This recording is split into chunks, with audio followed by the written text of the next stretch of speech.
दर्पण यादों का मैं अखिलेश भाव्या के साथ अक्सर आप लोगों को एक नई दुनिया में लेकर जाता हूँ जहाँ कई किरदारों का जन्म होता है और हर एक किरदार की मौजूदगी कहानी को एक नया मोड़ प्रदान करती है।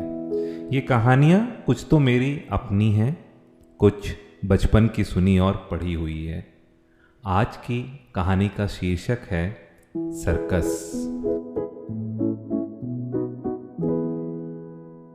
सच्चे ठाकुर खुशीनगर के प्रतिष्ठित एवं सम्मानित व्यक्तियों में से एक थे। उनका एक छोटा सा परिवार था। उनकी पत्नी दामिनी देवी, बड़ा बेटा रमेश, बेटी लक्ष्मी और छोटा बेटा नटकू। नटकू का कद जन्म से ही बहुत कम था। सच्चे ठाकुर के अथक प्रयास के बावजूद भी कद में कोई इजाफा ना हो पाया था। भविष्य का आकलन करते हुए उन्होंने अपने पुत्र का नाम नटकू रख दिया था ताकि वो भविष्य के आने वाले तानों के थपेड़ों को झेल सके और दुनिया के नामकरण से पहले ही सहस्त्र अपने नाम को अपने जीवन में एक स्वीकृति दे दे। जैसा कि सच्चे ठाकुर ने सोचा था, भविष्य आज वर्तमान के सहारे वही खेल खेल रहा था। अक्सर नटकू स्कूल में, बाजार में, चौक पे, नुक्कड़ में किसी न किसी से हाथापाई करते हुए देखा जाता था। हर दिन की लड़ाई झगड़े से परेशान एक दिन पिता ने नटकू को उसकी गलती पर क्रोधवश काफी फटकार लगाई। नटकू रोता रोता अपनी माँ के पास गया। माँ ने ममतावश उसे अपने आंचल में समेट लिया। नटकू ने अब अपने मन की बात माँ से कही। माँ, भगवान ने मुझे इतना छोटा कद क्यों दिया? रमेश भैया और दीदी को तो नाप के कद मिला, मगर मुझे ऐसा क्यों? माँ के पास तो जैसे उत्तर पहले से मौजूद था। बड़े प्यार से उसने उसके सिर पर हाथ फेरते हुए कहा, ताकि मैं तुझे अपने आंचल में छुपा सकूं और तुझे किसी की नजर ना लगे। माँ की बात नटकू को बेहद रास आई। अब जब भी पिता की आंखें अंगार बरसाती तो वो दौड़कर माँ के आंचल में छिप जाता और कहता, पिता की नजरों से बचा लो। माँ बड़े प्यार से उसे अपने आंचल में छुपाकर अपनी छाती से लिपटा लेती। समय तेजी से बीतता जा रहा था। बहुत सारी शिकायतें आने की वजह से वर्षों पहले नटकू का स्कूल से नाता टूट चुका था। अब वह घर पर ही अपने भाई दीदी के तानों, पिता की सुर्ख आंखें और माँ के आंचल की संपूर्ण मिश्रण अपने जिंदगी के कैनवास पर लेप रहा था। आज सच्चे ठाकुर और उनका परिवार खुशी से काफी प्रफुल्लित हो रहे थे।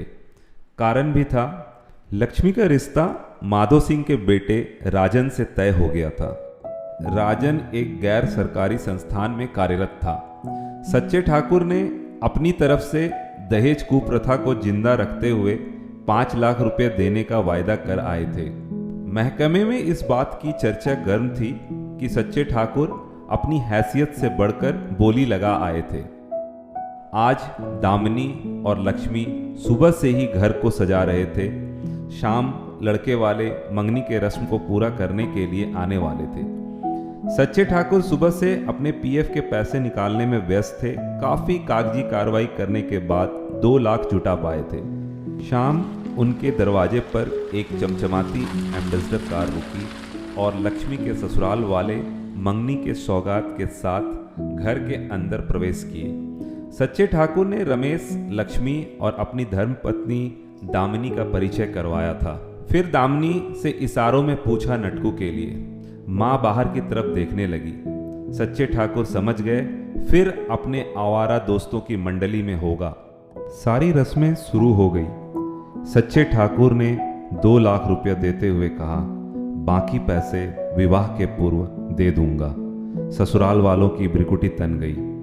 तभी नटकू पीछे दरवाजे से प्रवेश किया और सीधे रसोई घर अपनी माँ के पास गया।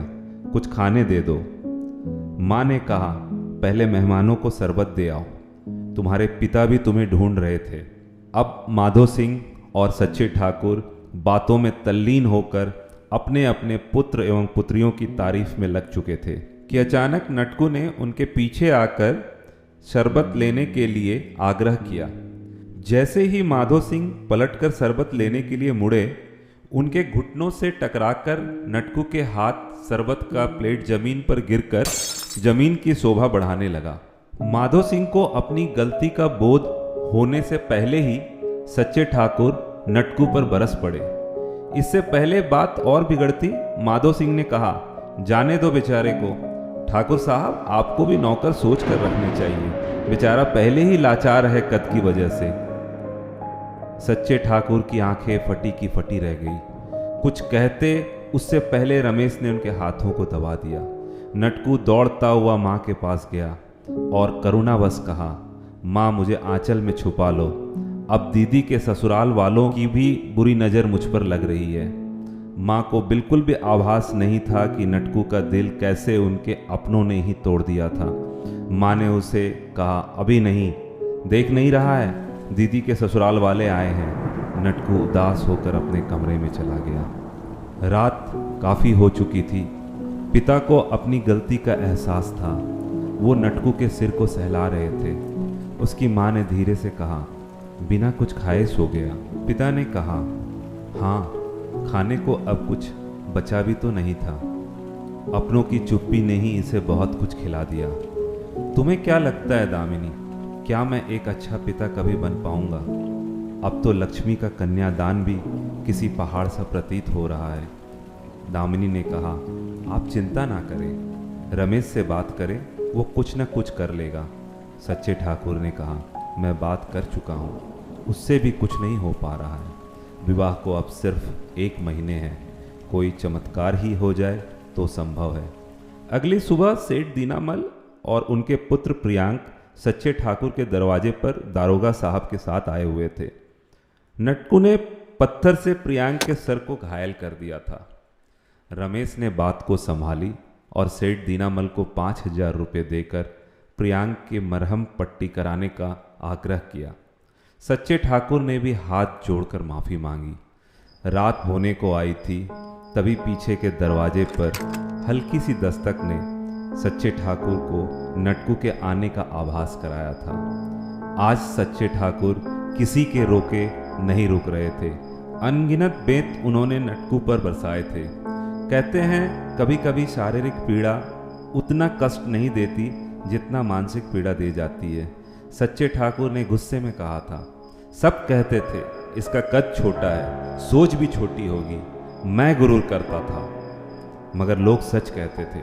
आज जब पूरा परिवार मिलकर एक एक आनापाई जोड़ रहे हैं लक्ष्मी के लिए, तो ये साहबजादे अपने शारीरिक दुर्बलता के लिए लोगों का सिर फोड़ रहे हैं। दूर हो जाओ मेरी नज़रों से, और धक्के मार कर घर से निकाल दिया। दामिनी ने बहुत प्रयास किया रोकने का, मगर सच्चे ठाकुर आज वाकई किसी के रोके नहीं रुक रहे थे। अब शादी के दिन नज़दीक आ रहे थे।